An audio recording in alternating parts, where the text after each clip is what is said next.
સવાલ નહીં કરવાનું, પોલીસના દંડા બંડાની બીક નહીં બતાવવાની, એ બી અમારા ભાઈઓ જ છે.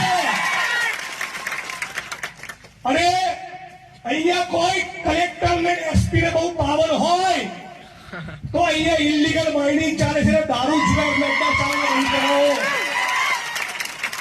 બાકી હું ને અનંતભાઈ ને રાજુભાઈ પારગી ને બધા અઠવાડિયું બેસીશું ને તો તમારા છોડા કાઢી નાખીશું.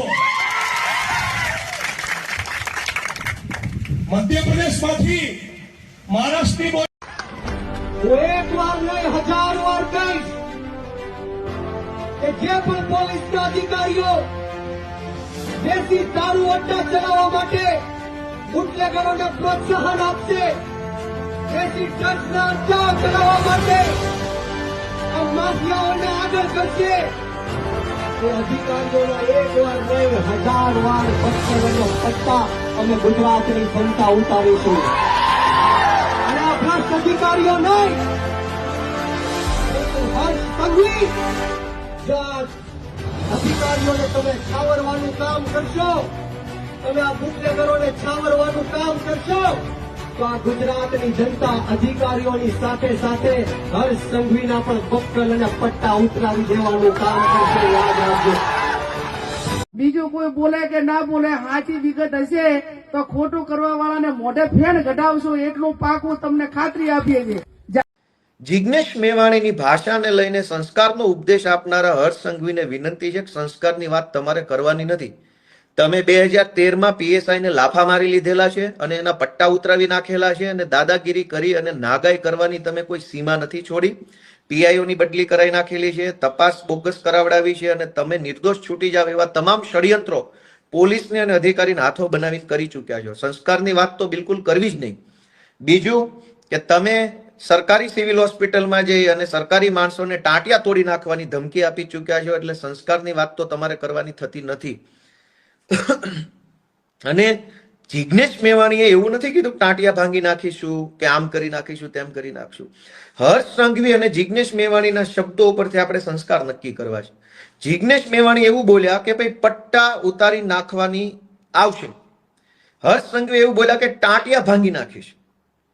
પટ્ટા ઉતારવા એનો અર્થ એ છે કે હું તારા વિરુદ્ધમાં ફરિયાદ કરીશ, ફરિયાદમાં તપાસ થશે, તપાસના અંતે તું દોષિત સાબિત થઈશ અને તારા પટ્ટા ઉતરી જશે. જે સરકારી પ્રક્રિયા છે એમાં કઈ બીજી કોઈ ખરાબ બાબત નથી, પણ ટાંટિયા ભાંગી નાખવા એ સરકારી પ્રક્રિયા નથી. તો સંસ્કારની વાત કરનાર હર્ષ સંઘવીને એટલું જ પૂછવાનું છે, પટ્ટા ઉતારી નાખીશ એ સરકારી પ્રક્રિયા છે. પટ્ટો એવું નથી કે પોલીસ વાળા નજીક બોલાવીને આમ બેલ્ટનું બક્કલ ખોલીને કાઢી નાખ્યો. એવી રીતે પટ્ટા કોઈના ઉતરતા નથી. પટ્ટા એક સરકારી પ્રોસેસ પછી ઉતરે છે. તો સરકારી પ્રોસેસ કરીશ, તારા વિરુદ્ધ ફરિયાદ કરીશ અને તને હું પટ્ટા ઉતરાઈ નાખીશ, તો એ સરકારી પ્રોસેસ છે. ટાંટિયા ભાંગી નાખવા એ સરકારી પ્રોસેસ નથી. એટલે હર્ષ સંઘવીને નમ્ર વિનંતી છે કે ભાઈ સંસ્કારની ખોટી બિનજરૂરી વાત ન કરે. તમારા સંસ્કારો છાપે છપાઈ ગયા છે. તમારા કેવા સંસ્કારો છે ને છાપામાં છપાઈ ગયા છે અને બધે જ આવી ગયું છે. પીએસઆઈને લાફા મારી લીધેલા છે અને આજે તમે હવે મસીહા બનવા નીકળ્યા છો. બીજી વસ્તુ,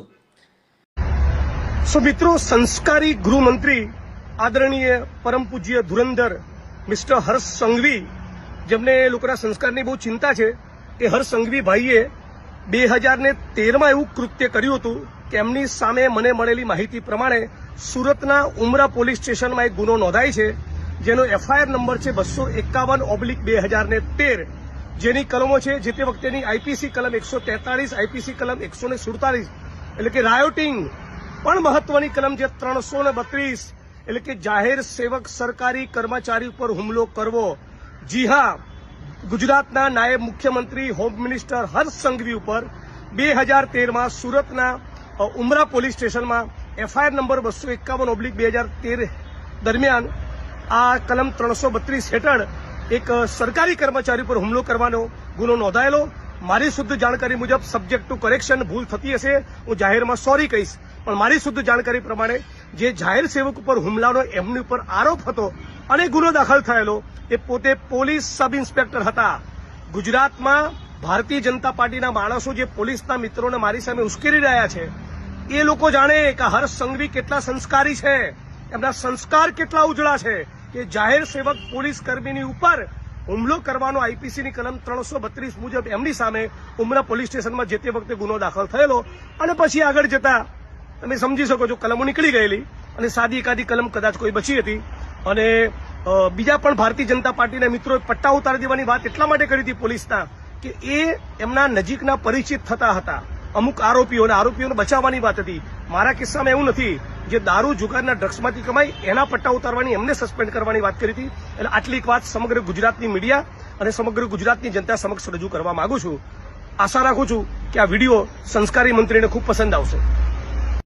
અને બનાસકાંઠા પોલીસને ગુલાબસિંહ રાજપૂત અને જ્ઞાનીબેન ઠાકોરને ચૂંટણીમાં હરાવવાની સોપારી લેવી હોય તો લે છે, પણ બુટલેગરો સામે કાર્યવાહી નથી કરતી.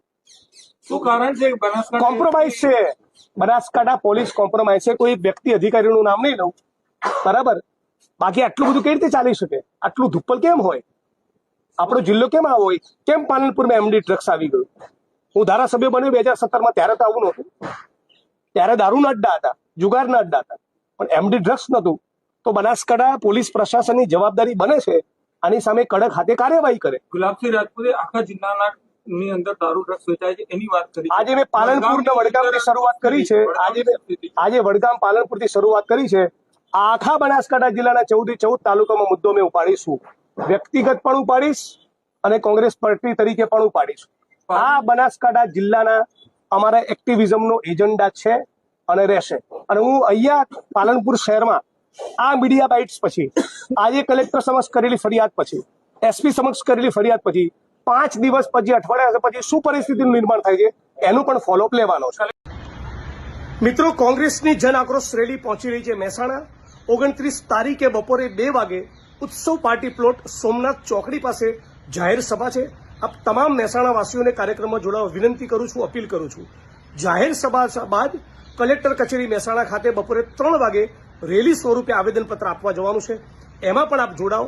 મહેસાણા જિલ્લાના, મહેસાણા તાલુકાના, મહેસાણા શહેરના અને સમગ્ર ગુજરાતના ખેડૂતોના, વંચિતોના, યુવાનોના, મધ્યમ વર્ગના જેટલા પણ પ્રાણ પ્રશ્નો છે, દારૂ અને ડ્રગ્સે જે ગુજરાતમાં જે માજા મૂકી છે, આ તમામ પ્રશ્નોને જાહેર સભામાં વાચા આપીશું અને કલેક્ટરશ્રીને આવેદનપત્ર આપીએ એમાં પણ ઉજાગર કરીશું. તો 29 તારીખે બપોરે 2 વાગે ઉત્સવ પાર્ટી પ્લોટ સોમનાથ ચોકડી અને બપોરે 3 વાગે કલેક્ટર કચેરી મહેસાણા રેલી સ્વરૂપે આવેદનપત્ર.